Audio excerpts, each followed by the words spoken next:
Good morning, everyone. It's 10:07 in the Central Time Zone. Yes, MDS and myself are both late, but that's beside the point. This is Taker's Minion, and welcome to Shootin' the Breeze. Welcome. Hi, I'm Hi, MDS. yeah. How you doing, MDS, after the week that was WWE?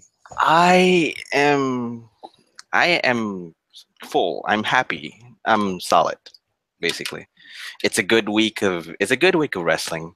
Not bad, but not good either. Not great in a sense. So it's solid. It's a solid week for wrestling for this week. How about you, sir? From what I got to see and watched on my good old TiVo machine, things were good. All the matches on Monday night for the go home show seemed to build on their storylines for once. hmm Unlike in past. Unlike the last 2 weeks where they're not really building that much, I think this week is just a solid go home week for Great Balls of Fire, or what was it called again? What was What is the one I'm going to use? Call it the yeah? Grande Cojones and Fuego. Oh my goodness. At least it's better. At least it's better than my ones, the humongous crotch ball of inflammations or something like that. Well, there was another one I saw that was good too. And it was engorged testicles aflame. Where do these ideas come from? I have no fucking idea. I, Please don't. I don't either. I mean, all I know is it was funny as hell when I heard that. When I saw that, I was like, oh, God. I think from the first inception of Great Balls of Fire, the name itself, I think it's a joke in and of itself. No, I think the whole thing with the Great Balls of Fire, what got it going in that direction of, inflamed testicles and whatever else was the actual first logo that came out that looked like a Giant fucking penis. Yeah, giant fucking penis and balls. So yeah, yep, and it just took off from there. yeah. But in a sense, I think it started off as a joke, but slowly and slowly it builds up to this really, really, really fun puns on balls and penises and fire and Yep. fuck all. Yep, because it went there, and people were like, and what validated it was Sasha Banks's when someone tweeted out to her that doesn't this look like a giant dick and balls, and she just said Oh, back a simple one-word answer, yes. yes, and That basically, validated it, and shortly after that was validated, the logo changed slightly. and yeah, I saw that, and it was interesting, until someone called it out, and someone prominent in their own company called it out, and okay, it kind of does look like a penis, so let's just alter it out. Anyways, I digress. So how's your day, anyway, sir? Well, good. This is my last day off. I start 7 days a week starting tomorrow. hmm At least, at least I think at least you're validated by your your last week of wrestling. Last week's full of good, solid wrestling shows. Yes, it was. So other than Yeah. that, like I said, the week was good. I mean, like I said, they moved the stories along just enough to keep everybody interested. Mhm. We are all probably aware that 90% of the heels are going to go over because we all know they don't know how to book a face right to save their ass. In a sense, well, I think in a sense, personally, in my opinion, they're just building Great Balls of Fire as a setup to SummerSlam. So even if they put over the heels in the show, heels in both shows, I think it's fine. We just wanted to know how they build it up, how they push the heels up into that path. Well, this one, this if Great Balls of Fire. God, I don't like that name at all. Let's just use your Grande Cojones and Fuego. yeah. Let's just Grande Cojones el Fuego. So yeah. Yeah. If that's going to be the build to SummerSlam, so is Battleground. hmm That's coming up. Oh in 2 yeah, I weeks. forgot about Battlegrounds. Yes, Battlegrounds. Yeah, but okay, let's just go straight to the pay-per-view that's coming up then. Okay, so Yeah. Great Balls of Fire. Yeah. Well, the first show is going to be the first match of the night is going to be on the pre-show, and that's Neville, the king of the cruiserweights and champion, versus Akira Tozawa, the newest member of Titus Worldwide. The Titus brand is going strong, my friend. Yeah, Titus brand is going strong, and how did you react to this kind of strong stuff from Titus O'Neil? I mean, come on. At first, we thought it was a joke. I thought it was just a story that's not clicking at all. But he's just making it work. He's just starting to strike it out. Like I've said before, and I've said in the nightly, and I've said at the times in the daily too. He's taking chicken shit and making chicken salad out of it, And it's and actually quite it's working, and he's getting it over. yeah, it's good chicken salad. I mean, we saw it first initially and said, Titus Brand, what the fuck are you doing, Titus? I mean, you're better than this dude. Come on. Then I made a connection of the Big Baller brand. Uh, yeah, and then everything just clicks. Oh, so he's actually mimicking LeVar Ball. Okay, fine. Let's just hope that Titus doesn't go the path where his son goes, oh, the N word. No, what? Yeah, but that was a thing. Is that but okay. What LeVar Ball with Big Baller brand is LeVar Ball times 10. What Titus O'Neil with the Titus brand and Titus brand worldwide is Titus O'Neil plus LeVar Ball times 100. Oh God! At least it's safe for WWE standards. At least it's safe for WWE standards. But anyways, I digress. Oh, just to segue a small bit, don't you think that LeVar Ball being there has anything to do with Great Balls of Fire? I mean, balls. Yeah. Balls. Yeah. Oh God, I didn't even think I didn't see that. You put that one there. LeVar Ball. Why do I get the feeling they're going to show up ringside at that pay-per-view and somehow get involved with the Miz? Jump the rail and do something. Ah, God. If they actually show up ringside, either in the pre-show or either in Dean Ambrose's defense, in the Intercontinental title defense, I am gonna clock out. I don't know what to say. Rather than pray to God, please don't let them go into the ring again.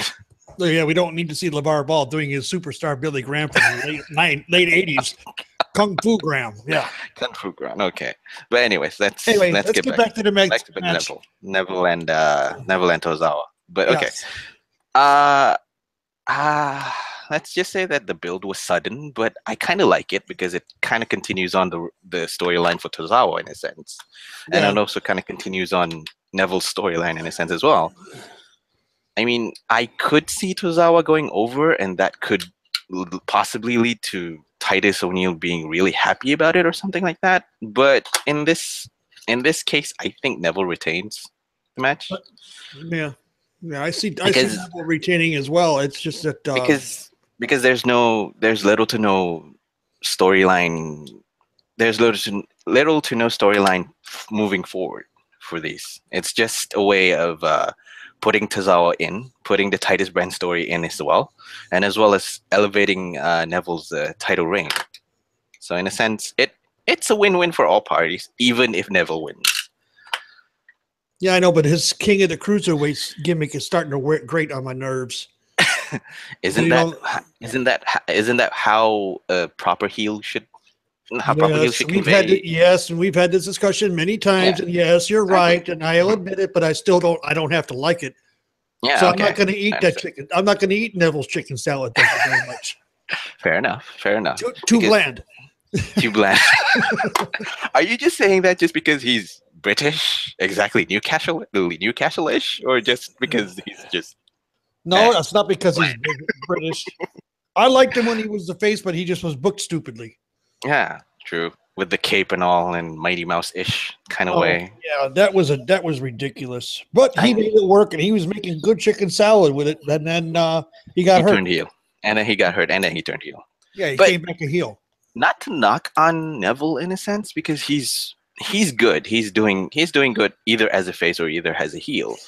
But in the long run, I think he's a natural heel, to be honest with you. True, because background story wise, he kind of played that before he entered NXT, right?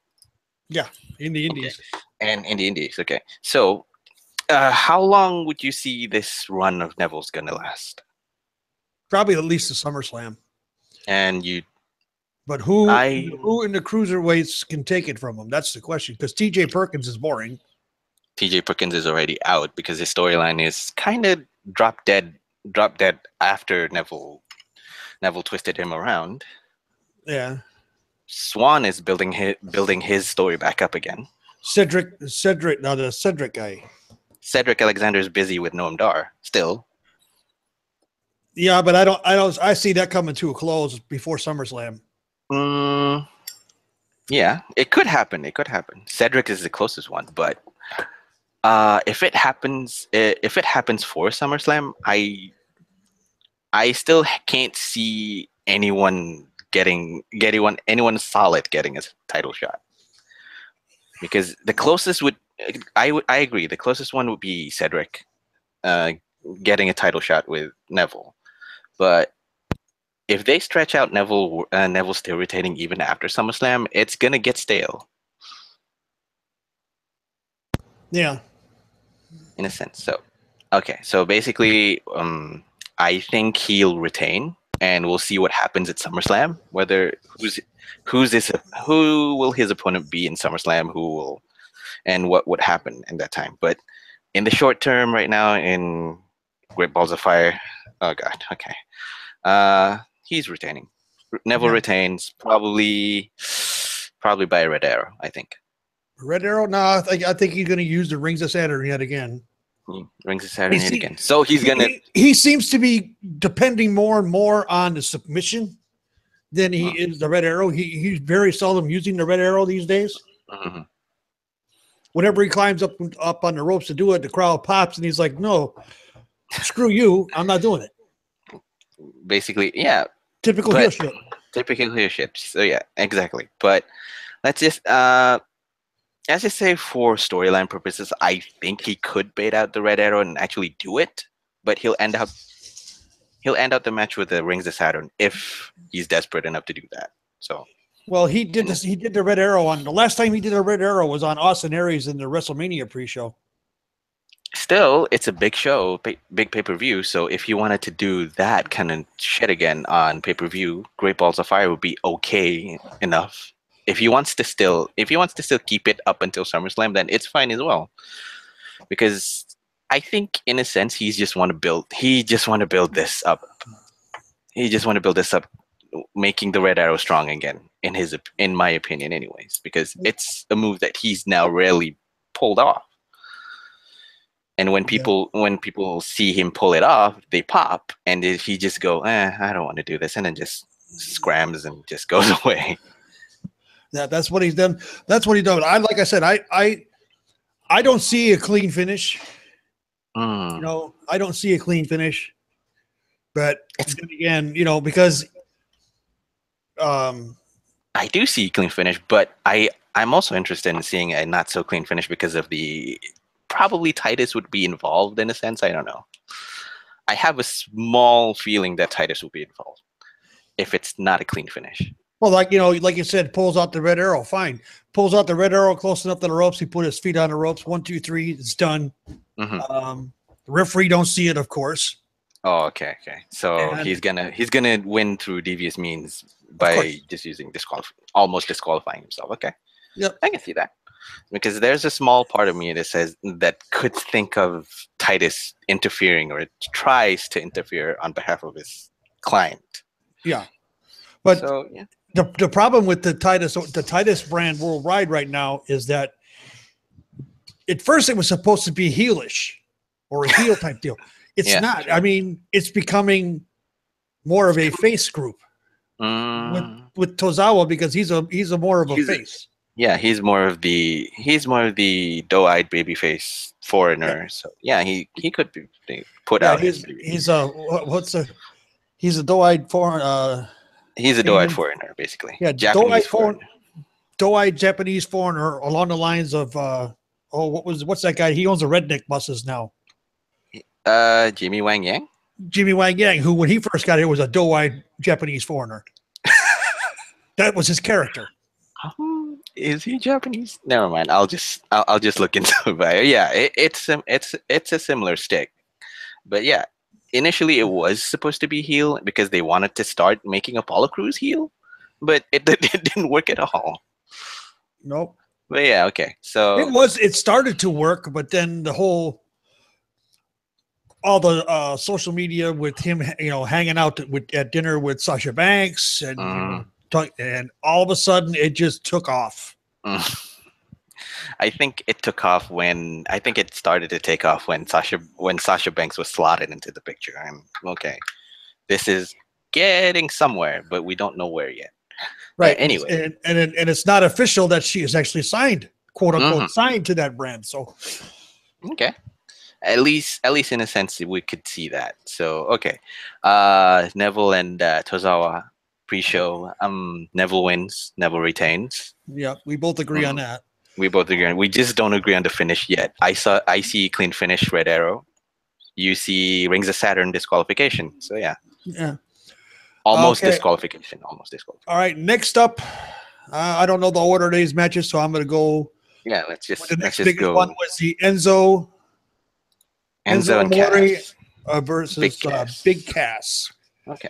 After we finally got the reveal that it was Cass doing all that stuff, which I kind of figured it was from the get-go. Mm-hmm. And then you get Cass kicking Enzo in the face the first week, and then the second week you have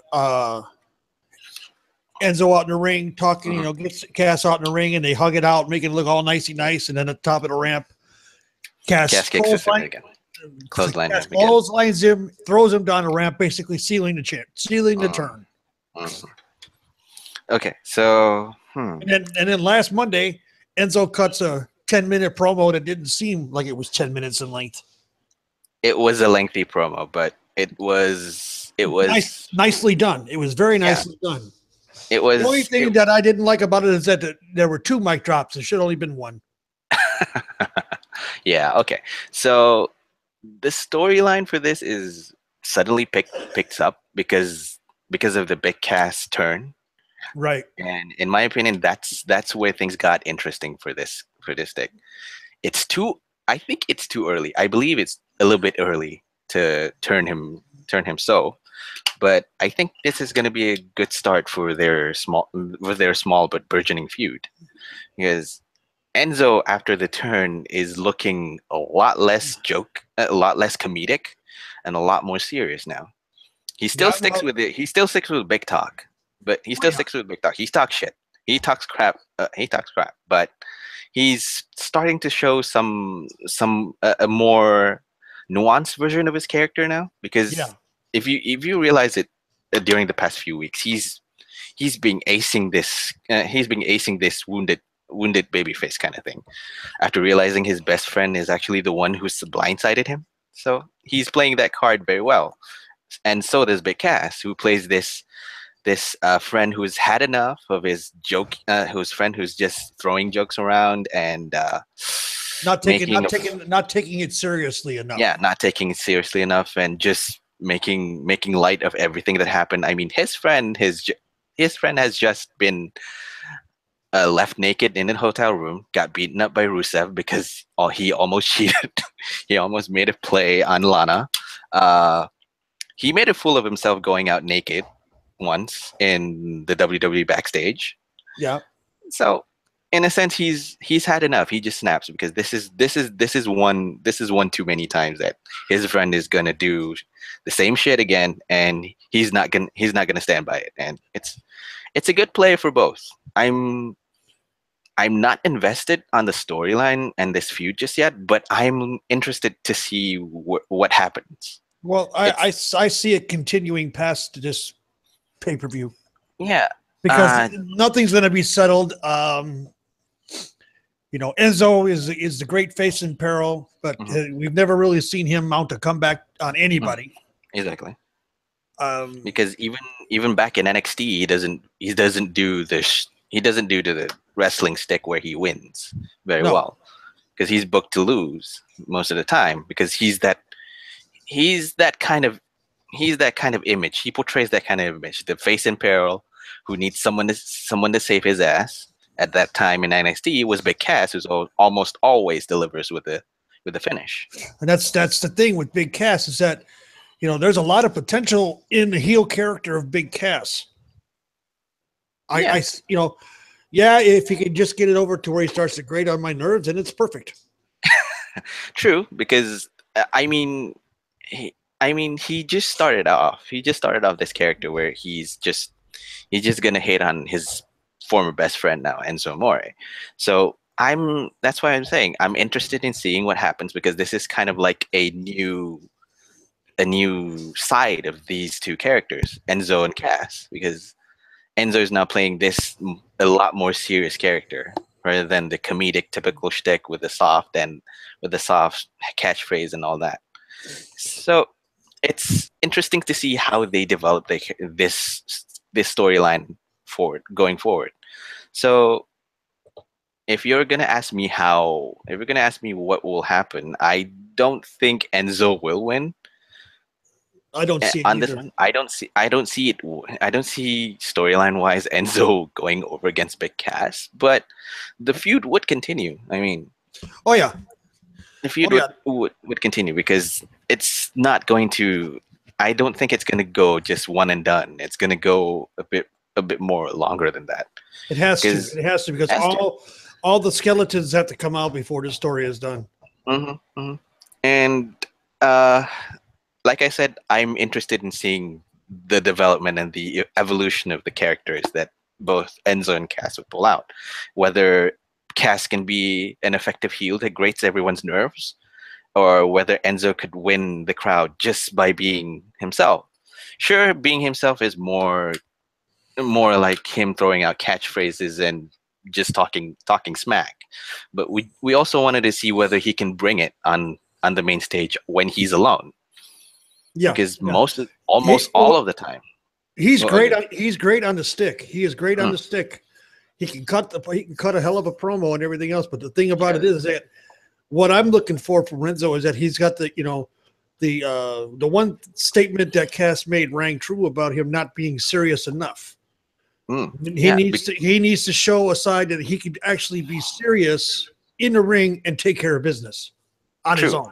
Yes, I like that Big Cass picked that up, because in storyline wise and plot wise, that is very, very good. Pulling back every single thing that Enzo has done for the past year or so.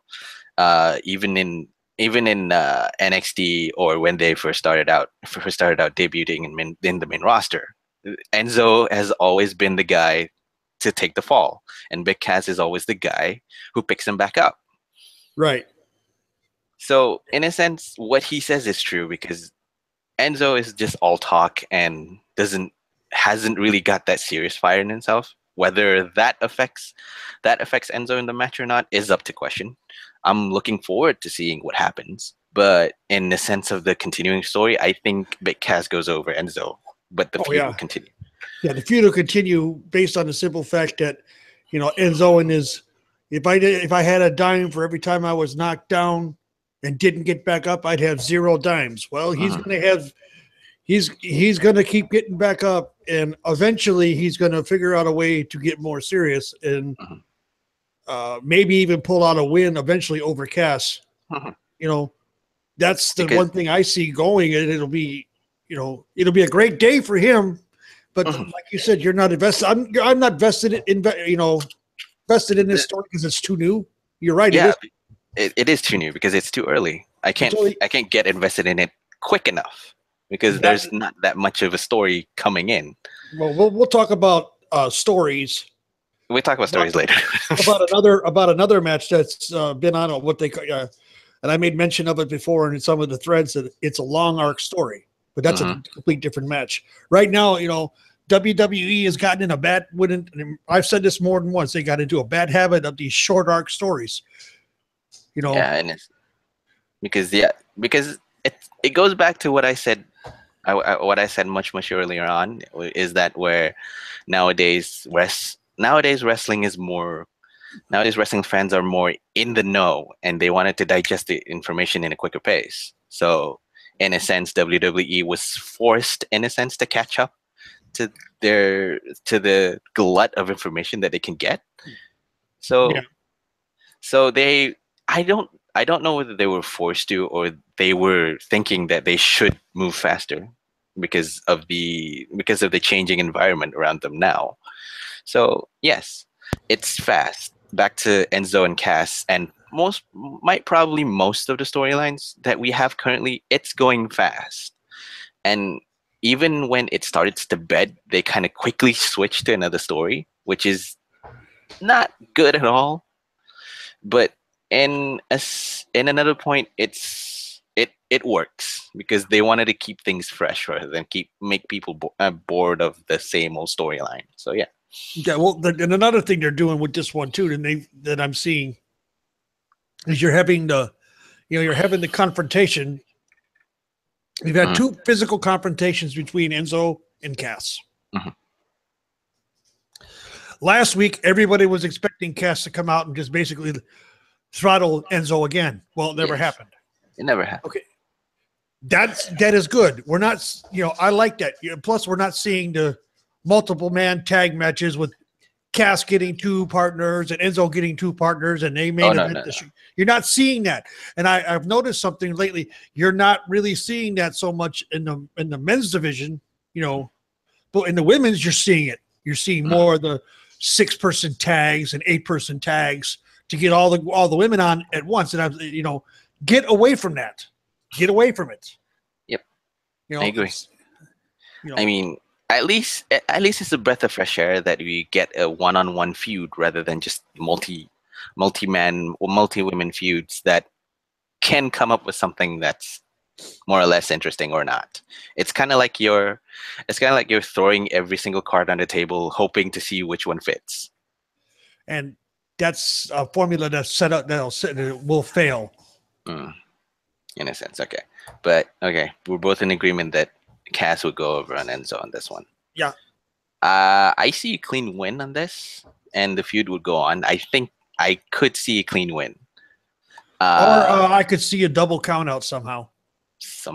If Enzo brings the fire, so yes, it could be a double count out in a way. So okay, it's gonna be short. It's gonna be simple. I think it's just gonna be a one-on-one, and Big Cass is gonna go over against him more. Yeah, he just might. He probably will because he's the bigger guy. He's supposed to squash the little guy. So exactly, because even if we follow the pattern where he beats up Enzo once, and then he beats up Enzo again the next week, and then the next week he didn't do anything.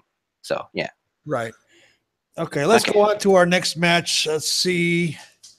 Okay. Let's go with Okay, let's go with Bray Wyatt versus Seth Rollins, and I'm still trying to figure out what that's all about. You know what? I think it's about 3 or 4 weeks now since they put themselves into a feud. It's always, and the way they all start Bray's feuds also start the same way. Yeah, someone's in the ring cutting a promo about something, and then all of a sudden, bing bang, and here's Bray on the goddamn Titantron. He's running his mouth with his damn gibberish that he has. You don't know who you really are. I'm going to expose you for what you are. Yeah, same old shit on repeat. Put it in a loop. Just loop it out. That would be Bray's feuds in a nutshell. How to start a feud with Bray Wyatt. Right. Just be there, cut a promo about anything and everything, and then he'll just pop out and run. Yeah. I mean, I pity the guy. I pity the guy. You already heard me say this about him. He's the worst booked. I think he's getting the shortest end of any kind of stick, anyways. Well, there's something that comes in that I've seen on. I don't know if you've seen the video about Triple H. Thy Kingdom Come. After the curtain call incident. And Vince told him that he's the one that's going to be punished because Kevin and Scott were gone and Shawn was untouchable. So yeah, he's getting the shortest end. Yeah, he had to eat plates and plates of shit and like it. Well, Bray Wyatt's been eating plates and plates of shit now for almost 3 years. Give the guy a break. But for what reason? I mean, I don't want to touch on off-screen or over backstage kind of stuff because we already possibly know why one of the reasons would be. But in that case, he's getting the shortest end of the stick for little to no reason whatsoever. Well, we can speculate all we want on the fact that Mhm. he's been with JoJo. Hmm. So Exactly. that's something else. I don't want to Mm. go into that. That's his personal life. We're not here to expose people's personal life. Yeah, but back to the story. Yes, I have little to no idea what the storyline is. The only thing is that Seth Rollins thinks Bray Wyatt is a coward. Bray Wyatt thinks Seth Rollins is just someone else that he has to beat to prove himself. Yada yada yada. He has to be cleansed again. Yeah, he has to be cleansed again, and Seth Rollins is the person that he needs to clean up. Yeah. It The it same thing he did gets with Undertaker. Same thing he did with Daniel Bryan. Same thing same he's been thing. doing for the last 3 years, and his shtick don't work Yeah, I mean, because he winds up losing the feud in the end constantly. I think yeah, it's how to say how am I supposed to say this? Bray Wyatt has been booked to lose almost every single time, even as a face, and Yeah. that's sad. And that is a sad fact. I mean, he has the look on him. He can carry. He works well on the mic, even if he talks in tongues and sometimes what he speaks doesn't make sense. At least at least he has you in the palm of his hand when he speaks, when he tries to sell off a promo on his side of things. The only problem is whenever he does that, he's almost always booked to lose.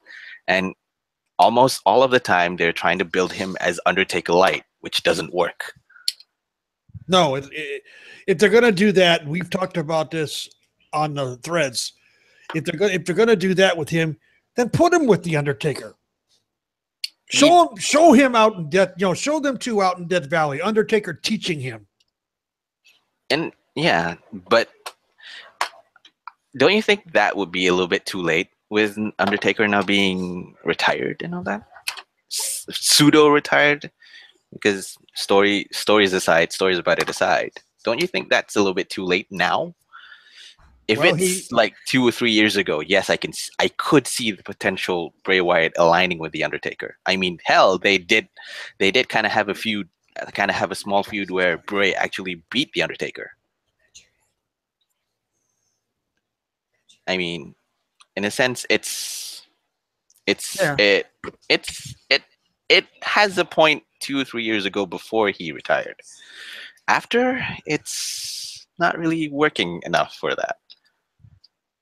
I don't know. We could sit here. I mean, even though Bray is booked as badly as he is, Mhm. we don't know. He's not a real heel and he's not a Mhm. real face. Mhm.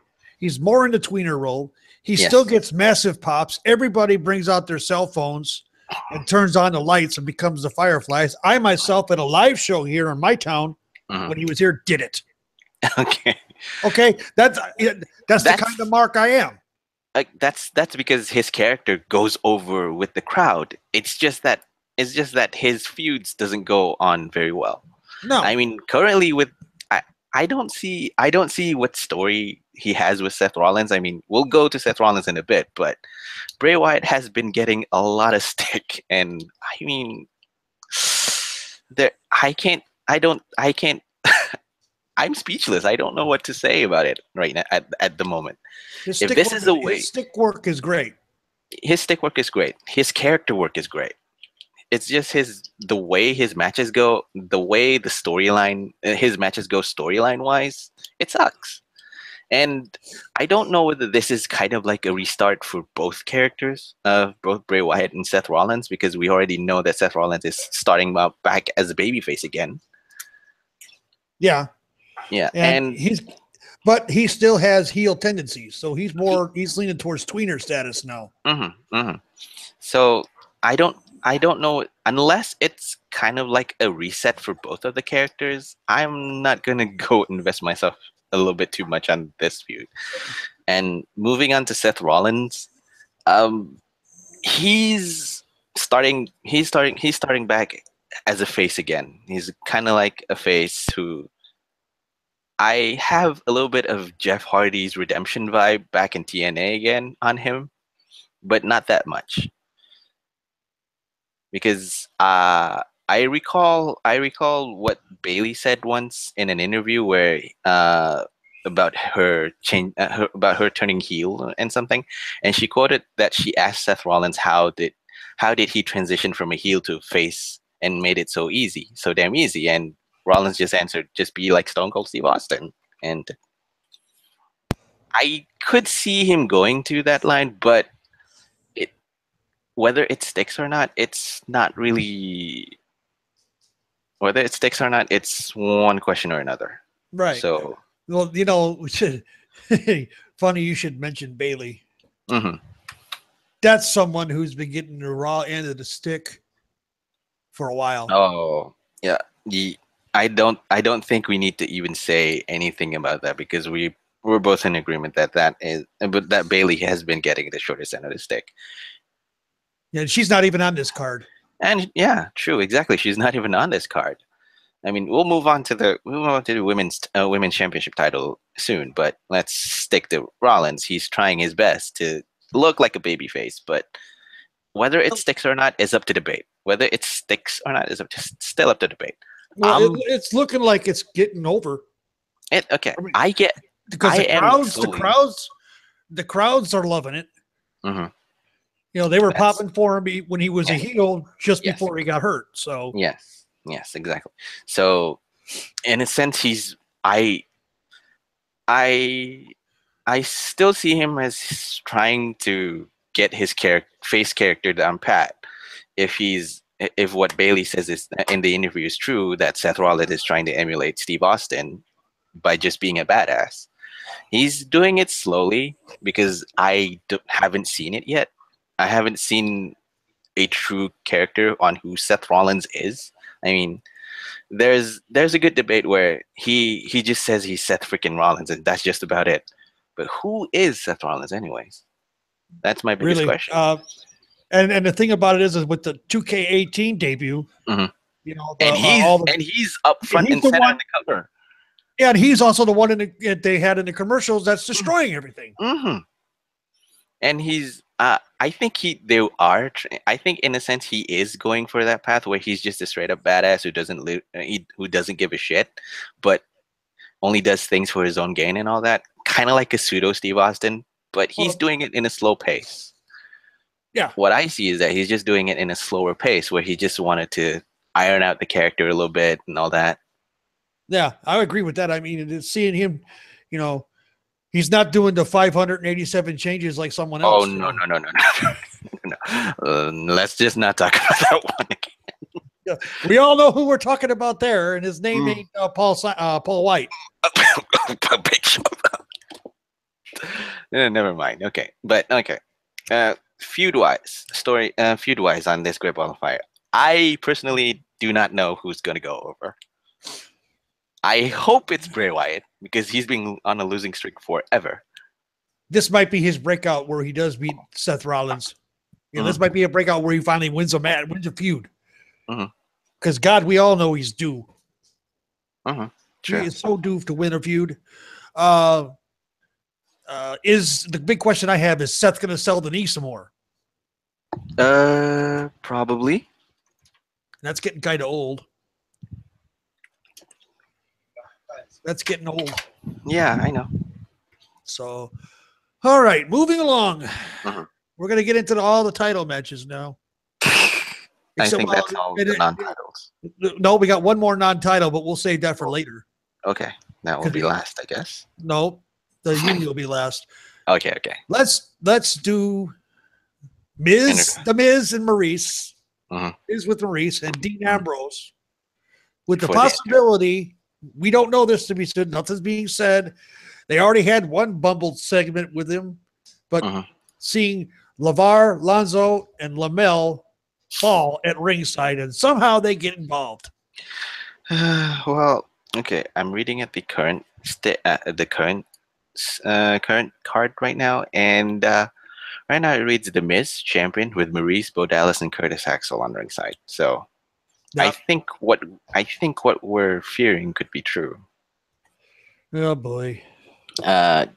It might not happen. But the big question I have is this: Will Vince allow I think LaMelo's 17? He's 17. Are they going to have him? Is Vince's insurance going to cover if he actually gets hurt? And what's the Lakers going to say about Lonzo? Big question there. I mean, at entertainment wise, I think it's gonna generate press, generate story, business sense. It's gonna elevate the match a little bit. But after the debacle last week, Yeah, where the I N word was said not once but twice on live mic. mm-hmm. I'm in the personal opinion that Vince might not see that too favorably. I don't think he'd pull it off. If they do, it's going to be a very strong word for both his sons and him. But Yeah, that's another matter because altogether. you look at Lonzo. He wouldn't be able to stand up to either. Oh no, Or Bo either Gallows. Dean. No, None not of at them. all. How would they sell that unless those three jumped around with chairs? Well, that could happen. Dean Ambrose is billed as the lunatic fringe, so anything can go. Yeah. So, but in a sense, The Miz, as we all know, as most of you know on Kate's side, I can't stand his ass. and again, I do argue the fact that he's actually playing a decent heel, which it's a decent heel, which is what heels should supposedly do. Make you hate them. I know. Stop trying to be like my father, for Christ's sake. Let me have my despisement. Thank you very much. Oh God. Okay. This is what happens when you put someone who's thinking old school style that he needs to. This is how it should be with someone like me. Who's thinking, young guys, you new schoolers, I don't know. I just don't know. You'd have no sense of the history of wrestling, damn it. Okay, so just because I don't live at that period where wrestling is starting off doesn't mean I don't know. Anyways, I've only been around half as long as wrestling has. Okay. Point taken. But it's an up and down story for me for this small feud with The Miz and Maurice. It's entertaining. Small? It's entertaining. It's small but entertaining because small my ass. It started on SmackDown. It started on SmackDown, true. But how did it start on SmackDown? Dean had the title. Dean had the title, of course. But when Dean lost the title, what happened? Oh, you're saying that Miz elevated it? No, I don't think so. Okay. That's up to debate whether that's his shtick. That's the story of his stick, where he believes that with him holding the Intercontinental title, he elevates it to another level, rather than the small everyday schmuck like Dean Ambrose. But work rate wise, Miz or Dean outworks him constantly. Exactly, true. But you can't fault the Miz for trying hard, because he does try. Yeah, and he wants to give. I suppose you want one of his, what's a participation award signed by the Miz? Oh no, that's another thing altogether that I may not have, because I'm not even participating in that. But anyways, I digress. Well, I'm going to send you one. Participating in this podcast, you're going to get one, and I'm going to make sure the Miz signs it for you. Oh God, God, fine. I like the Miz's character work. Okay, stop me. That I can accept. Okay. Okay, but I digress. Miz and Dean Ambrose's feud has been interesting, very interesting, in fact. Even with the story about how Dean Ambrose is hiding behind everything and Miz is paranoid and all that. Borderline ridiculous, but isn't that what a true, what's the word I'm looking for, arch rival supposed to do, is make you paranoid? Mm-hmm. Whether they be face or heel. And exactly. Paranoia runs wild with heels. Yeah, exactly. Because that was what I was saying. It's ridiculous where it's ridiculous where Dean suddenly pops out from a bear and just wails on his arch rival, but it works. Both from the heelish standpoint of the Miz and Dean Ambrose's unpredictability as a face. It works. It's ridiculous, but it works. Yeah, it does work. It does work. And I think the introduction of both Bo Dallas and Curtis Axel into it is kind of unnecessary, but They need something to do. yeah, I think in a sense they needed something to do, and they just dragged Bo Dallas and Curtis Axel to become his Miz Taraj again. Yeah. Yeah, at least. I miss the days of Damian Sandow.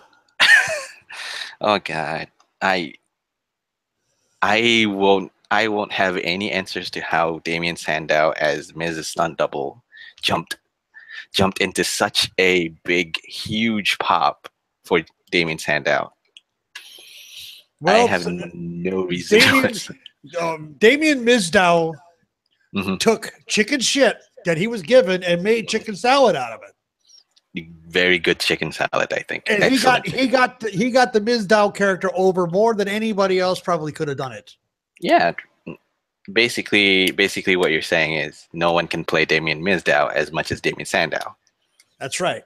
Which rings true to someone, another legend everyone would say that no one could play that character.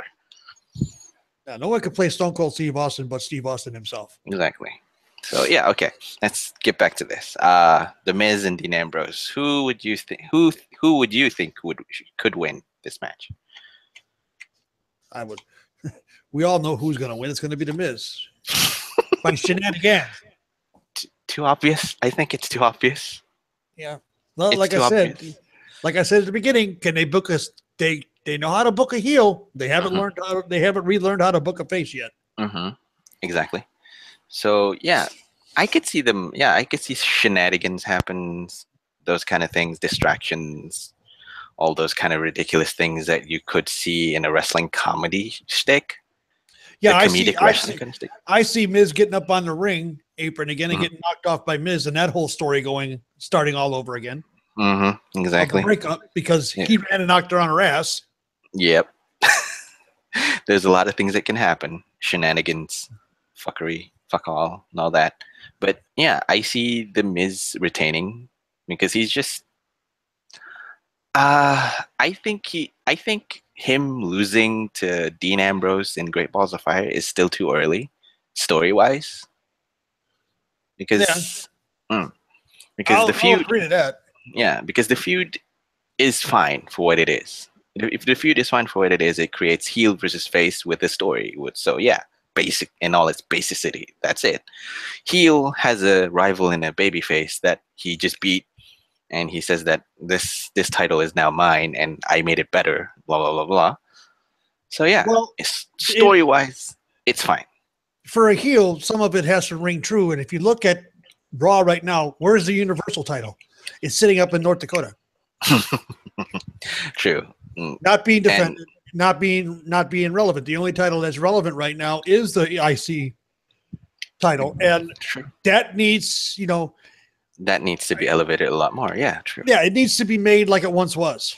In a sense, it once was the stepping stone to the world championship.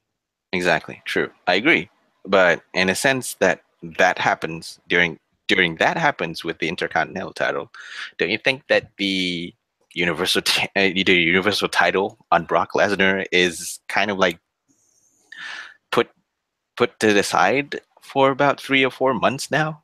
I think it's been put to the side since WrestleMania. Yeah. So here it is, July. Here it is, July, and WrestleMania was at the beginning of April. This is the second week in July, and it's not been defended. Yeah, it's not been. It hasn't been defended since WrestleMania. I think for several months now. 3 months minimum. 3 months minimum. Okay, so in a sense that what the Miz is doing, elevating the Intercontinental title, making it relevant again, is good, but it goes at the expense of Brock Lesnar holding the championship, which I don't really say it's a bad thing because it makes it more special, I guess. On one side, on the other side, putting it on someone who appears in like once or twice every month or every week, or who knows. Putting it on a part-timer like Brock Lesnar, it kind of diminishes the Universal title a little bit. It diminishes the prestige of the title. Yes, exactly. But we'll talk about that later. Yeah, we'll talk about the whole shtick on that on a later podcast or anything. But I see this going on.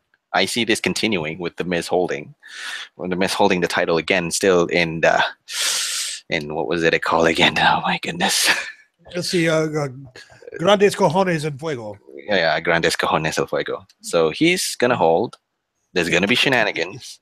Potentially, there's gonna be a lot of shenanigans. Yeah, there's something, and Miz will probably, Ambrose will probably win the match by disqualification, and Miz will retain the title that way. Funny thought, that could happen. I could think that happened too, because it's gonna. That's how I see it going down anyway. Yeah, because Miz won cleanly, right? The last time.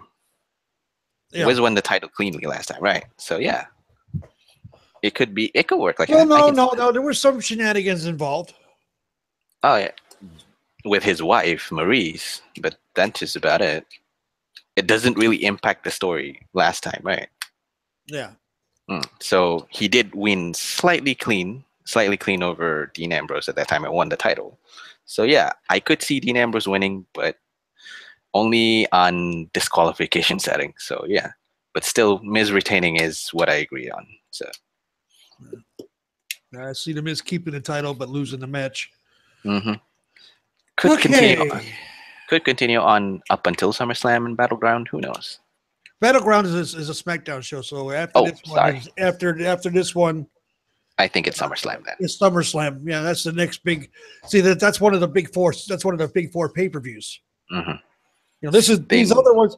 These other ones are what they call minor pay-per-views. Yep. The big four are Royal Rumble, WrestleMania, SummerSlam, and Survivor Series. Yes, those are the four oldest pay-per-views that WWE has. Yep. So okay. I remember back in the day when that's all they had were 4 pay-per-views per year.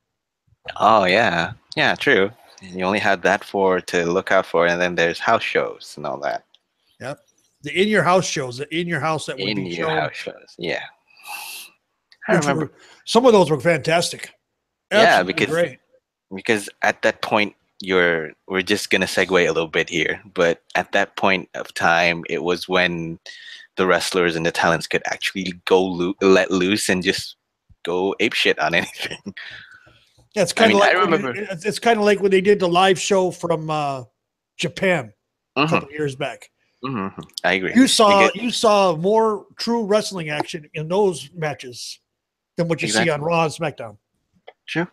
Or the pay-per-views for that matter. Mm-hmm. Because they are allowed to just interact with the crowd better, and they're allowed to showboat in a sense. Oh yeah, believe me, there's a big difference. Like I said, I saw the when the SmackDown crew was here, and I went. Now, granted, I had a great seat. Oh, you lucky son of a bitch! When I say great seat, I mean on the rail, front row, on the rail, in the heel corner. So I was in heaven. Again, very lucky son of a bitch. And I bought that the Friday before the show. Ah, okay. Best $107 I ever spent. Yeah, but yeah, I agree. I can say that I haven't really watched a lot of WWE live shows because, well, location-wise, I'm not close to there. So no, you're not. You're in the great Far East. I am in the great Far East, and the only stuff I know that are major here is just NJPWs with Wrestle Kingdoms, with their G1 climaxes and whatever. It's good, and it's always a great feeling when you go to the Tokyo Dome and to the Budokans and all the big stadiums that they have just to put on a wrestling show, and it's awesome. And it's always packed. You know, 100,000 seats available? Sure, no problem. Sure, no problem. And you could see the dedication that their fans do, and their fans really appreciated that. Yeah, that's we need to do something, talk about that at another time. Yep. What the differences are between wrestling here in the United States versus wrestling over in Japan. Yep. Because I know there's a lot of differences because you and I have talked about this. Yep. There's a lot of stuff. But anyways, let's move on. We agreed on Miz winning in El Grande. Let's dip down into the tag team division where we got Cesaro, Sheamus and Cesaro, versus the Hardy Boys for the fourth time for the titles. But we also know that I believe one of them, Cesaro, is supposed to be going to do a movie or something. I think that would be Sheamus. I think Sheamus or Cesaro. I can't remember which, but I know one of them is scheduled to do a movie.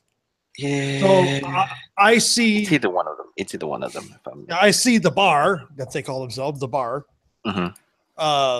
losing this because of the commitment for the movie. And if you look at the time frame, it's 5 weeks.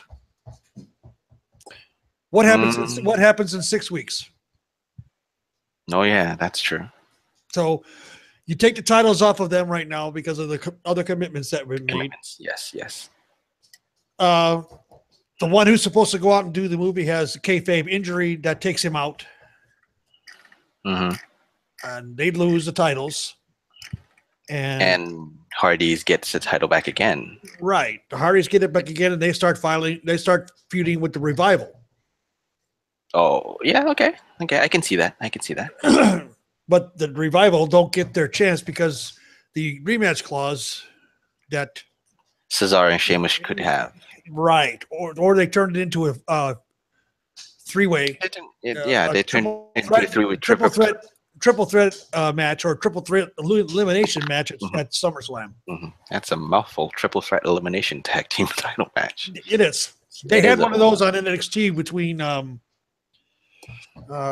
DIY, the Revival, and Authors of Pain. Yeah, and that's actually quite good. I think it was a good match. It was a good match. So the blueprint is there. The blueprint is there, correct? But how would they actually do it? That's the like I said, the movie commitment from one of the I think it is Sheamus. I think it is Sheamus because I'm just googling the fact right now currently as we speak, and he is actually to be announced and making post production on a movie. Yep. So yeah, it would probably be him, most likely. Yeah. So, I mean, we've seen the storyline wise. We've seen this done 3 times already. We've seen the tag team titles bounce from Sheamus and Cesaro to the Hardys, to Sheamus and Cesaro again, back to the Hardys, and now it's back to Sheamus and Cesaro. It's the same old story yet again. Yeah. I mean, from a storyline standpoint, I'm not invested in it. I'm not really interested in this match because that's going to be my, bathroom break, get food, get whatever. Yeah. Sorry to say to both fans of the Hardys or fans of Sheamus and Cesaro. I mean, the story has been done on televised wrestling shows 2 times and 3 times already. 2 times on the televised show, 1 time live, I believe. And 1 time on pay-per-view. Well, when the Hardys took the titles first, they were at WrestleMania, and was it Sheamus and Cesaro, or was it someone else that had the titles then? At that time, I think it was Sheamus and Cesaro, yeah. No, it was American Alpha who had them. Oh, yeah? Oh, God damn it. Okay. Sure. I don't remember. We can't. We'll just get back to that again. Okay, so anyways, they kind of hot potato it between each other because at that time there weren't anyone else that could step up to the plate yet, because what with the Revival with injury and American Alpha being pushed to the sidelines at that time yet on that time frame, there's not much options on the tag team division, even if there really isn't a tag team division on Raw right now. True. I'll admit that's a sad story in and all of itself. The only reliable teams that you have is the Hardys and the Sheamus and Cesaro pairing. Right. And it's because the other tag team they had of Enzo and Cass just Already broke up. Just broke up. And Revival is cleared to wrestle and they're back, but They just started, so they just started back again. They just started back again. So even if you want to slot the Revival in, like I said, it's going to be too fast. No, it was. I know who it was that had the titles. It was the Club. Ah, okay. Gallows and Anderson had them. Wait a minute. Gallows and Anderson are still in Raw, right? I think they're over on SmackDown now. Okay, cool. All right. No, they're not. They're on Raw still. Yeah, they're on Raw, right? I swear. Dave dropped off the map. They dropped off the map. Basically, that's how sad it is that I just forgot that they're there. That's the other tag team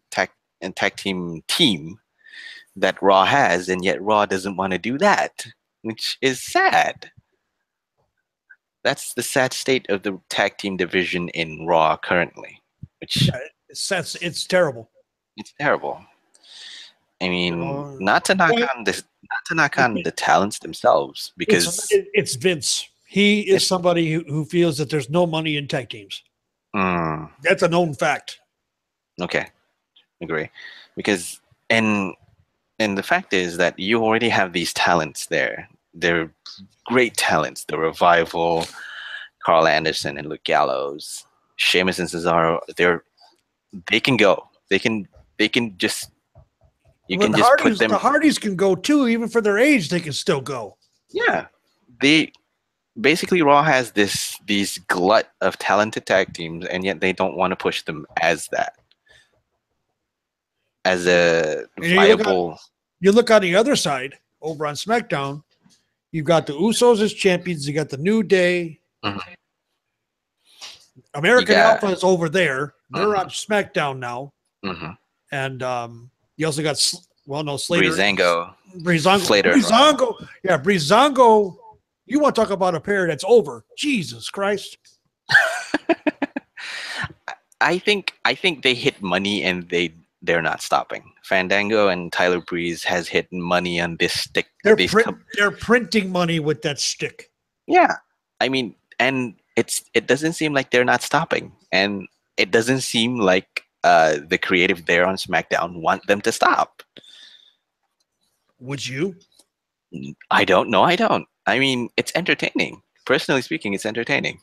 It kind of has this like Miami Vice-ish kind of shtick to it, as well as the 70s and 80s kind of comedy. It has a Law and Order look too. Yep. Exactly. Yeah. But and that's another brand for another time. Okay. All right. But okay, let's get back. Sheamus and Cesaro probably lose the titles this time. And it'll probably because of commitments. Because of the outside commitments. Yes, I think so. Okay, here's a big question. Would you see broken Hardys now? They haven't settled with Anthem yet. What if they? Yeah, because of the rumors of the whole thing. Okay, the question is, would Broken Hardys still be viable now in the current situation and current time? I don't think so. I don't think so. There's just too much. They could try it, but I don't think the Broken Hardys will work because for the simple fact that it's all the legalities and the legal issues that are going on because of it now.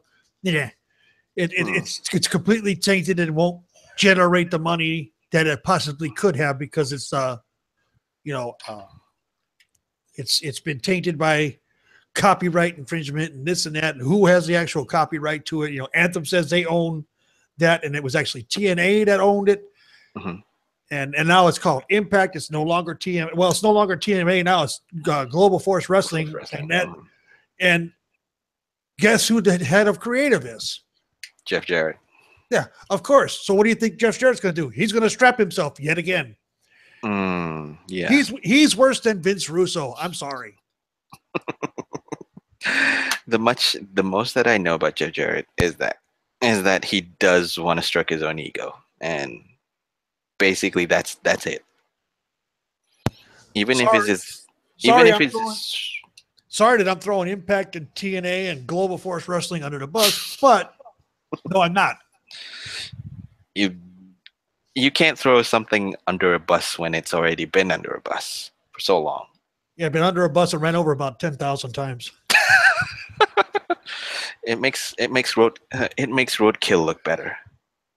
Agreed. It makes roadkill look better, but I digress, anyways. Yeah, the So Hardy's broken gimmick would probably it would start out great, but it would get old fast because of all the issues with it. yeah, That's just my personal opinion on it, though. would you see Hardy's stay in WWE for the long term? Because I see them sticking around for maybe about a year up until next WrestleMania, and then that's up in the air. I see him for maybe a year, maybe 18 months. 18 months max, because after that, because they're getting old. They're getting old, number one, and number two, if the broken thing stretched out, the legal issues on the broken Hardy's gimmick stretch out to that much of a time frame, I don't think it'll work. Because isn't the original reason why the Hardys wanted to sign is that they wanted to bring the broken gimmick to WWE? I believe so. Yeah, because it was very popular Mhm. in TNA, Mhm. and you know on all the dirt sheets. I mean, it was very, very popular. Yes, and the thing about it is, those two, with all the high risk matches they've been in, all the ladders matches, all the tables, ladders, and chairs matches they've been in, their bodies are actually breaking down, because you can actually see that Matt has lost a step or two, as has Jeff. They're not as quick and fast as they once were. Yep. And it's still surprising that they can still go high risk even at that age, and even with their bodies being like that. Oh yeah. So yeah, I see the point, because I see them sticking around for at least 1 year, 18 months max, and then it's up in the air. I can't see where they wanted to go. Rather than, I think in the most obvious of moves, maybe WWE would want to put both of them in the Hall of Fame. I see that. I see that. I could see that. And wouldn't it be ironic that Amy Dumas, aka Lita, is the one who inducts them? That would be ironic, to be honest, because with all the stories and all that. Yeah, it would be ironic. It would be really ironic, because that would mean that's. But I think there's just too much heat between Lita and Matt still, even now. Even now, yeah. But okay, let's digress back. Hardy's wins the title again at Great Balls of Fire, and then they probably give it back to the bar at SummerSlam. Probably at SummerSlam. Probably toss it up in a triple threat or even a 4-way. Who knows? Yeah. Because judging from the state of the tag team division in Raw, there's not much towards it that we can see. Yep. So let's move on. On to our next one of Roman Reigns, Braun Strowman in a wambulance match. Yeah. Okay. Roman has gotten very intimate lately with ambulances. True. True. He's been in one that was dumped over. He's had one that Braun tried to throw him into at was it WrestleMania? I think it was WrestleMania. And he wound up taking the door and basically lambasting Strowman with it, quote kayfabe injuring his elbow, which was already jacked up anyway. Well, let's just say that Roman Reigns has his up close and personal and very intimate moments with the ambulance. Yes. And all jokes aside, we've seen this story come again a couple times already now.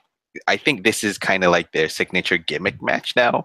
If you want to put Roman Reigns and Braun Strowman together in a match, let's put it in an ambulance match. They know how to do it. Well, the only thing that's left for it is a 2 out of 3 falls 3 stages of hell match after an ambulance match. After an ambulance match, but would you want to see Roman Reigns and Braun Strowman in a 3 stages of hell match? Why not? I think it would be awesome. Okay. Those two guys, if you look, it's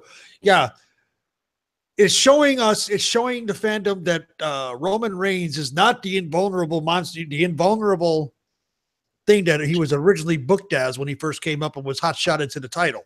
I think what they wanted to book him as the unstoppable juggernaut, That was his nickname. That was his nickname That was initially. that was the plan for him anyway, and it didn't Yeah. work. He blew up in Yeah. everybody's face. hmm But now I think the progress with Roman Reigns now is that he's more comfortable on a stick. Oh yeah, he's showing that, and he doesn't say much, which is the best thing Good. for him. Yes. A badass like him with the look of a badass, with the build of a badass, please don't make him talk a lot. Just make it short, simple, sweet. It's like the Raw after I'm gonna go all the way back to the Raw after the WrestleMania, and how he owned that crowd in Dallas for 12 minutes. Yes. He every time he'd raise that mic, they'd react, and that's exactly. what. And then he delivered. He delivered. This is my yard now. He delivered 6 words and dropped the mic and walked off. That's just perfect. It was perfect. I mean, that was even though it's kind of marred a little bit, I think, because this is just me being nitpicking. When he's just laughing at himself and just shows a hand like he's saying, "You guys are all in my hands right now. You're just eating shit out of the palm of my hand right now." You could see it. Yeah, he's just grinning at himself, just saying, "Oh God." I think he's at this point. He was absolutely loving every minute of it. I think at that moment, I think in my opinion, I think he feels that he can now control the crowd like he wanted to. He does. Before he got that disastrous push that I don't think he's ready for. I don't think he wasn't ready for that push that he got. He wasn't ready. And now I think when the whole suffering succotash promo. Please don't remind me on that one, please. Oh God. That one basically killed him. Yeah, true. But I think right now Roman Reigns is developing his character in a more organic way, in a way that we can swallow, and we can react more naturally to, and he can comfortably own the character. Thank you. I have been advocating for him to do that.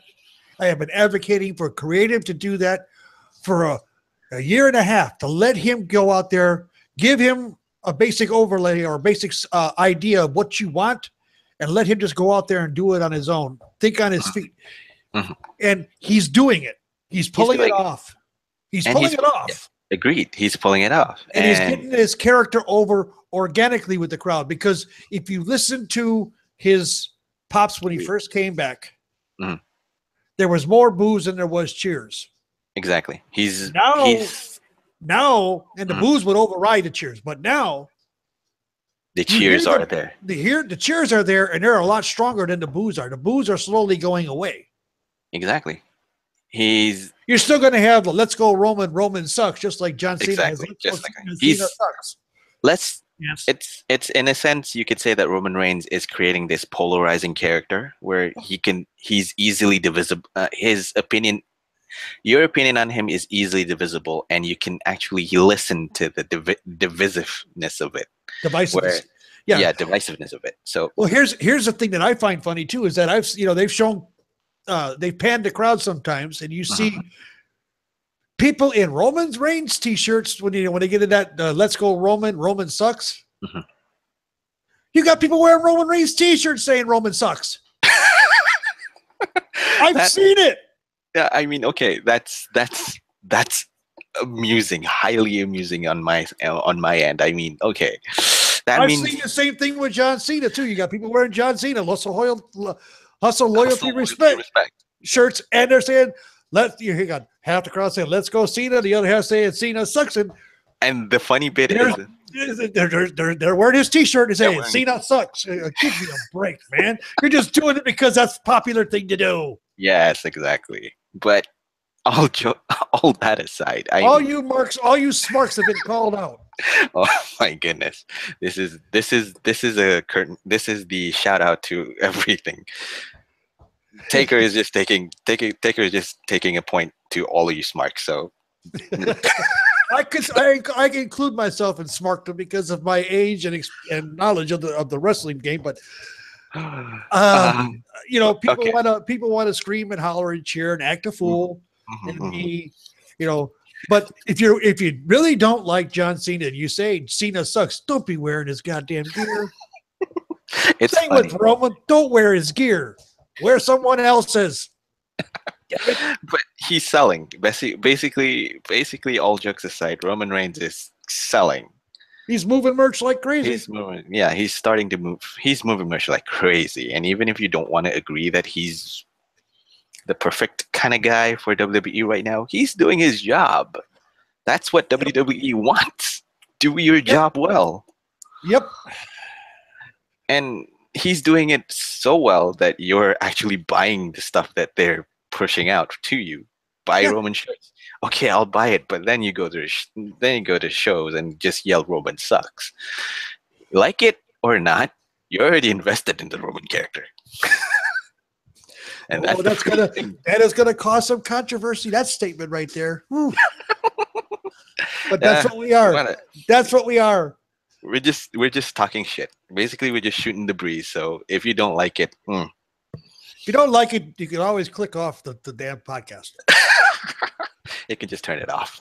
We're just here to talk shit. Anyways, Oh, here's one surprising bit that you might not believe. I'm going to say it. I'm thinking Roman Reigns goes over in this one. So am I. I believe Roman goes over because it's, I believe it's time. Mm-hmm. Does this feud end? I don't think so. Oh, no. Definitely not. This is basically this. I'm not finished with you yet is going to go on. That's the business. That's the overall. This feud right now is printing money just like Breezango is printing money. Mm-hmm. Because from a stop-start kind of point of view on the storyline, this feud really isn't over yet. No. Number one. And I the thing that's going to be really funny, and we'll talk about this here shortly. What will they do at SummerSlam? Oh, because you can't have Roman lose because he's already declared himself the number one. He's going number one contender against Brock Lesnar or Samoa Joe, whoever wins their match. Yes, exactly. So you can't. He has to. He cannot. You can't pull the rug under him now. No, you can't pull it out from under him now because they've set this path in motion. Mm-hmm. And I think even if Brown loses on this one, I think it's not going to affect him that much. No. That character is over like Rover, man. Yeah, because character over aside, the storyline for him is so strong is that he doesn't care whether he wins or loses. He just wants to hurt Roman. That's it. That's all he wants to do. That's all he wants to do. He just wants to hurt Roman. He just wants to make a nuisance out of Roman Reigns' plans of winning the Universal title again. He just want to be the biggest stumbling block that Roman could possibly have to have. Right. And another thing about Roman, he could sell his ass off. Oh yeah. Not being hurt. Yes. That's another part of character that I love when it happens. People selling moves or people selling any kind of injuries and they sell it well. It's I'm not going to touch on it too much on it. Look at Bobby Roode in the last title match with Hideo Itami. Oh, on NXT. The way he sells the GDLs. I'm talking about the way he sold his shoulder.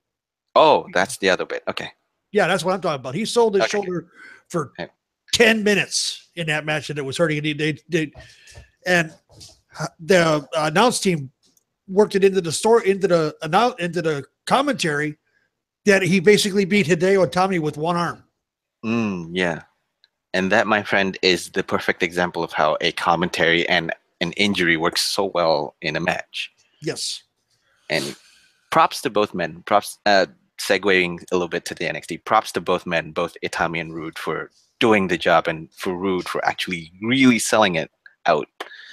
They did a great job on that match. It's just a great way of storytelling. And going back to Roman Reigns, he's great at doing that. He's just great at selling stuff. even if it's not merch, he's great at selling injuries, selling off any kind of damage he does, because even though he's the unstoppable juggernaut, he still takes damage, and he still takes casualties. He still takes injuries on his body, Right. and even if he doesn't want to sell it, he just makes a little bit nuances that this hurts, this affects him. This big spear that he does The at wincing and everything else he does is great. I mean, he is Yeah. perfectly timed. Mm-hmm.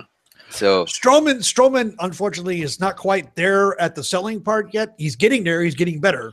he's getting better. Yes, I totally agree. Because I see them doing something with the elbow with him again. because storyline wise, I think that would be a point. I think that would be a point where Roman Reigns takes advantage over Braun Strowman's elbow. Right. Just surgically repair the elbow. Maybe he does that, even though it kind of is a heelish kind of move. In a face kind of sense, it's a desperation move because he doesn't want to rely on just that. Yeah, he doesn't want to lose. That's right. So I think I see Roman going over clean. I think so too. I think Roman wins, puts Strowman in an ambulance match, but we haven't seen the last of these two men. No, we haven't seen the last of these two men, not by a long shot. So yeah, let's move on then. Alexa Bliss champion, Raw Women's title versus Sasha Banks for the Raw Women's Championship. For Raw Women's Championship. This is a match that everybody has wanted for a while. Mm-hmm. We also noticed it's probably going to be the shoot fight from hell. Mm-hmm. Agreed. Because whether it's real heat or it's made up heat or basically backstage, rumor heat. Mm-hmm. The over under on Alexa Bliss's nose getting broken is 5 minutes. Because whenever she, and everybody says, well, Sasha's the only one that's done it. I said, nope, everybody in NXT did it. Bayley broke it. Becky broke it. Asuka broke her nose. Mm-hmm. Sasha's broke her nose like 3 times. Yeah. She just leads with her face sometimes too much. Yeah, she just leans with her face sometimes too much. But I think the only reason why I see heat is that these two women are actually very competitive. Oh yeah. And that's just about it. Because backstage storyline wise, I think that's just secondary, I think. Yeah. For now. Because you already heard me make a joke about how Sasha slapped the crotch of Alexa Bliss when they were debuting in NXT one time. Yeah, I heard about that. Yeah, and that's the case of, I think that's the case of where the rumor starts that both Alexa Bliss and Sasha Banks had these kind of small beef heat. So yeah, in a sense, this is actually the match that they wanted to see. Alexa Bliss versus Sasha Banks. I'm not sure whether they put it out a little bit too late or a little bit too early on that matter. I think it's just the right amount of time, the sweet spot. I could see it continuing after this because both of them, like you said, are very competitive. Mm-hmm. Both of them want to be the best. Yes. Right now, the most over one, well, they're both pretty over, but the more that's got Alexa has the heat of a short shit entitled little brat who was basically given everything as a child, even though we know it's not the truth in real life. Yeah, right. Okay. But we all know her story. Yes. And Sasha Banks. Alexa Bliss. Okay, sorry. She was basically but her character mannerisms are of an entitled little bitchy brat. Mm. Spoiled rotten, was given everything in the world that she ever wanted. Mm. And now that she's a champion, and then, she does have one distinction over everybody else, the first to have both. I'll give her that. Okay. But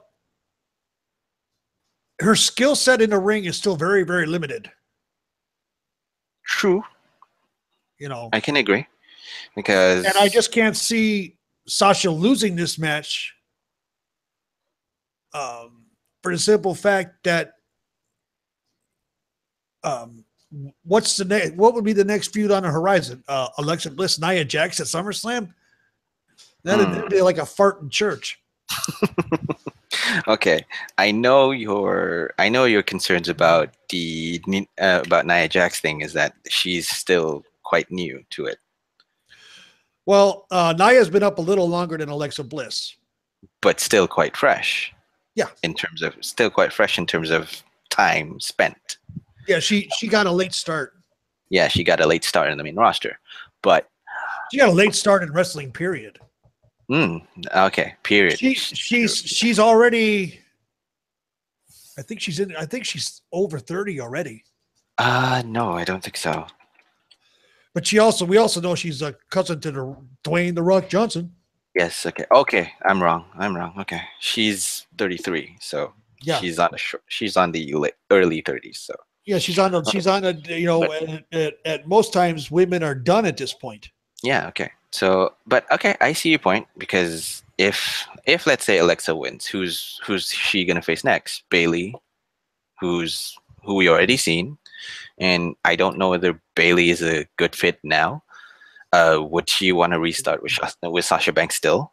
That's another question. I see that match. I see that feud continuing into SummerSlam, and that's where the change will happen, in my opinion. Okay, I think this is where we get Sasha gets the win, but not the title. Okay.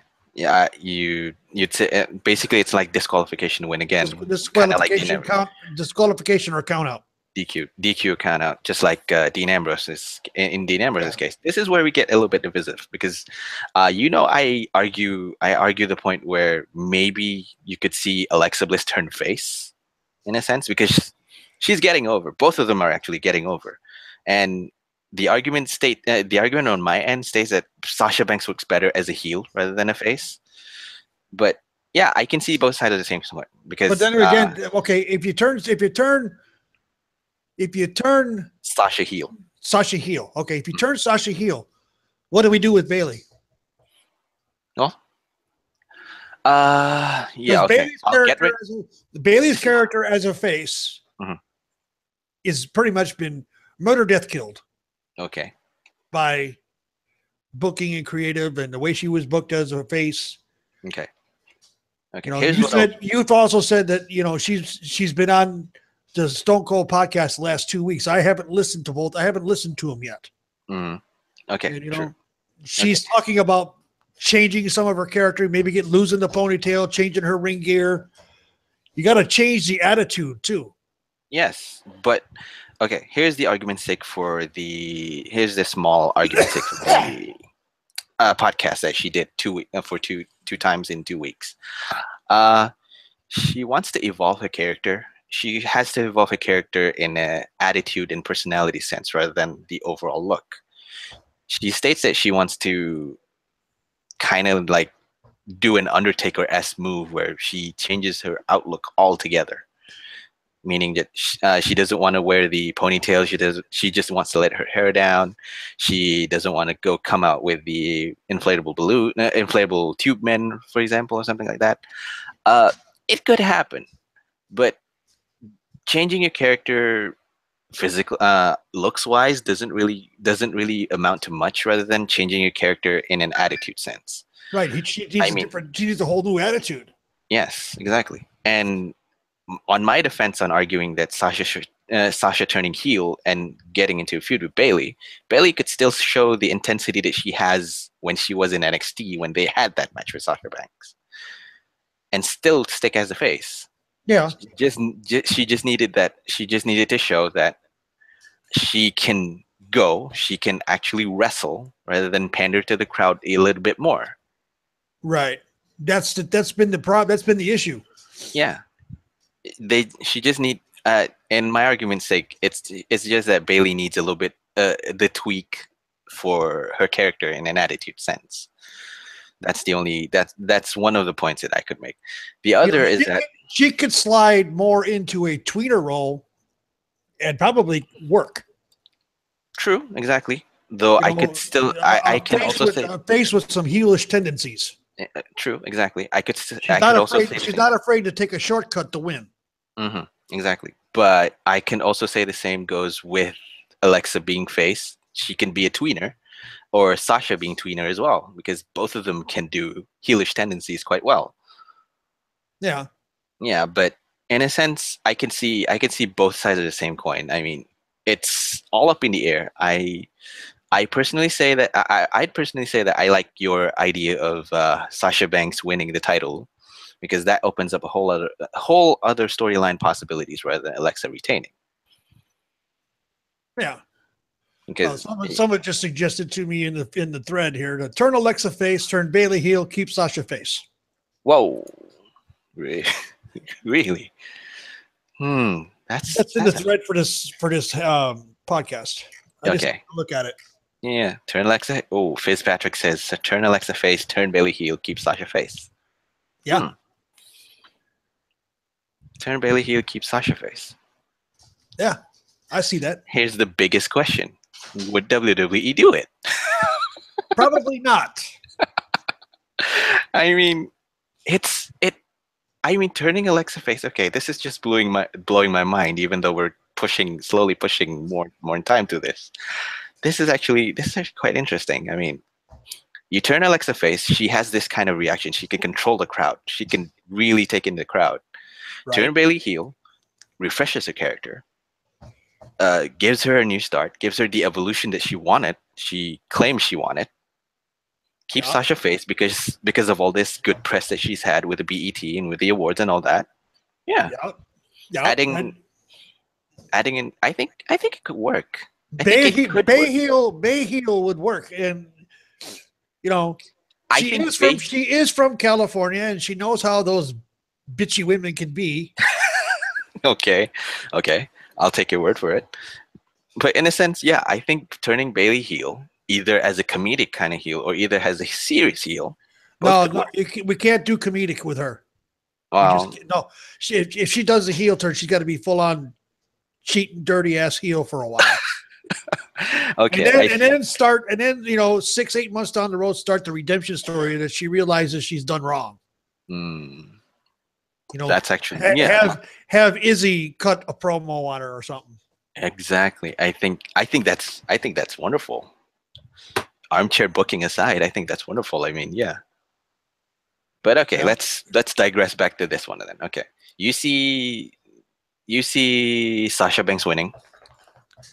Yeah, I see her winning by count out or DQ. Okay. And Alexa keeping the belt, and they go into SummerSlam. Mm-hmm. And because we'll see what happens at SummerSlam. She has a non-title match. She has a non-title match on a Raw along the way and wins again. Mm-hmm. Sasha wins clean, and they go into the pay-per-view. Was that as a title rematch because of her being number one contender for pinning the champ? Okay. I think for argument's sake, I think I'll side with you because there's a little bit of small hindsight that I'll say Alexa still retains because story-wise, it's still a little bit too early, but still the feud will continue. That I can agree on. Feud will continue. Okay. That takes us to the main event of the evening. One fall for the Universal title, Brock Lesnar versus Samoa Joe. Yeah. Or as he says, it's Samoa Joe. Samoa Joe. Okay. This is a beef fight. I mean, you look at what's in that ring. There's almost 500 pounds of beef in that ring. Yeah, I have to agree. That's about 500 plus pounds of beef. And both of them are, yes, Brock Lesnar is a true MMA fighter. He wasn't a true MMA fighter. Mm-hmm. Joe can dabble into that world because he is trained as an MMA fighter. Mm-hmm. So are we going to see bloodshed? Literal bloodshed? I believe so. I believe so too. Because this match is going to be very stiff. It's not possible that these two men not go hard, not go balls out on this one. No. I mean, I see physicality on this one because from the promos itself, Paul Heyman said that this is the Beast Unleashed. Yes, this is the Beast Unleashed. This is a different kind of match. This is a different kind of man that Brock Lesnar is facing in Samoa Joe. And Samoa Joe currently is really showing how much of a badass his character can be. I mean, the Kakina clutch on Brock Lesnar, I mean, turning his face pink or red and then almost purple. I think it's purple. I mean, props. I mean, also, he had that. If if I didn't know any better, Mhm. he had it locked in like it's supposed to be locked in Yeah, in and MMA style. it's either he does that, or or that Brock Lesnar knows how to sell a choke like an actual choke. Yeah. If that's the case, then all props to Brock Lesnar for really having that acting chops and having the ability to actually stop his blood from flowing past his head. I Yeah, mean, I mean, that is something else if that is actually the case. But okay, I digress. Initially, I'll admit, initially I didn't see this match coming off because I personally feel it's kind of early. But I can see the point because there's no one credible enough to face Brock Lesnar at that current time. yeah. And Samoa Joe is the obvious pick for the one who's ready and willing to face him. Yeah, and also, is it going to be who? The thing I have is this: who goes over? Okay. Can we afford to have Samoa Joe lose? Okay. This is where the relevancy of the title comes into play. Yeah, because okay, Do they want to make the Universal title relevant again? and yeah, I agree because this is the hardest pick. I think this is the most hardest prediction that we could make on this point because both of these guys are coming off strong. Both of these guys are creating great character work.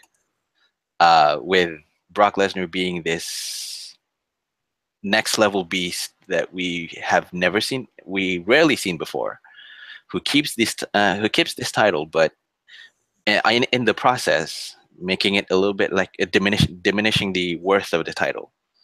And here's Samoa Joe who can kick ass, who actually is presented as a credible threat to Brock Lesnar. Yes, he has been a credible threat the way they presented this whole thing. Mm-hmm. And that is what makes me. Now they have to strike a balance here. Mhm. Do we put Brock Lesnar over Samoa Joe and ruin all that credibility of being a threat to move on to the Roman Reigns angle? Or do we have them go to the point that it's a double count out and then all of a sudden SummerSlam becomes a triple threat with Roman involved? Yay, this is gonna be hard because I see points obviously going to Brock Lesnar retaining the title. But here's where we kind of like fantasy book and very much agree on. What if Brock Lesnar and Samoa Joe goes into a double disqualification? That's possible. That's possible. Or it gets stopped because of blood flow. Blood flow, exactly. Number one. Number two, there's interference either by Strowman, who has unsettled beef with Brock Lesnar, or from Roman, who has unsettled beef with either of those men. True. And this carries on to SummerSlam. And you put them on a four-way. Threat. No, on a four-way. Put them in a four-way. Yeah. Put them in a four-way Hell in a Cell match. Mm-hmm. Where they settle the differences there. Yep. Because get Heyman locked inside and let somebody throw him into the cage.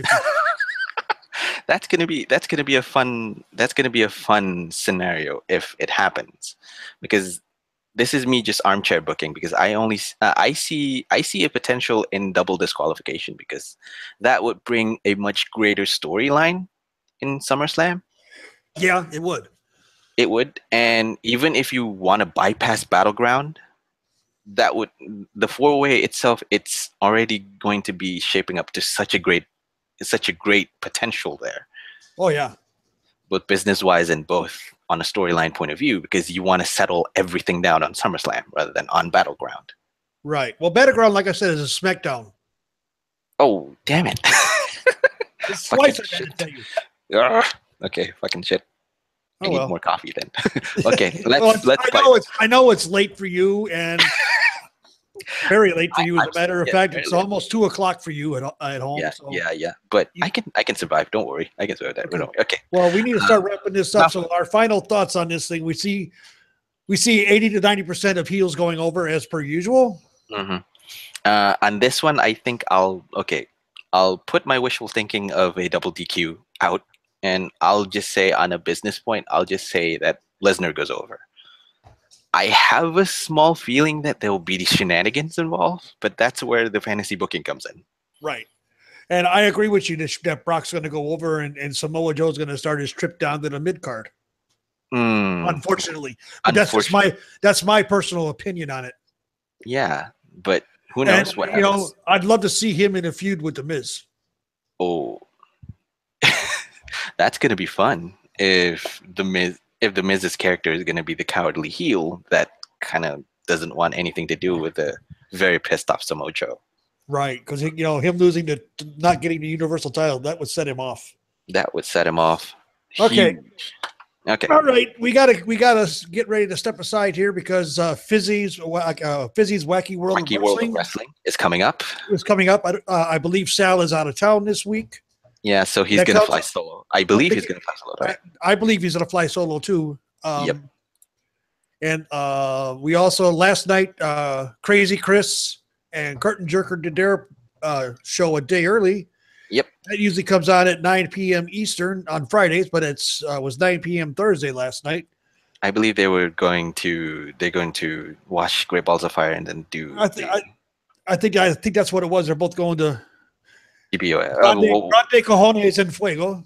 Exactly. Okay, Grande Cojones en Fuego. And that's usually at 9 o'clock on Fridays. But like I said, they did it a day early, so we try to support all of our podcasts on the site, unofficial podcasts. Yep. We got the official ones. You've got Fizzy's. Fizzy's is affiliated with it, but it's also an independent.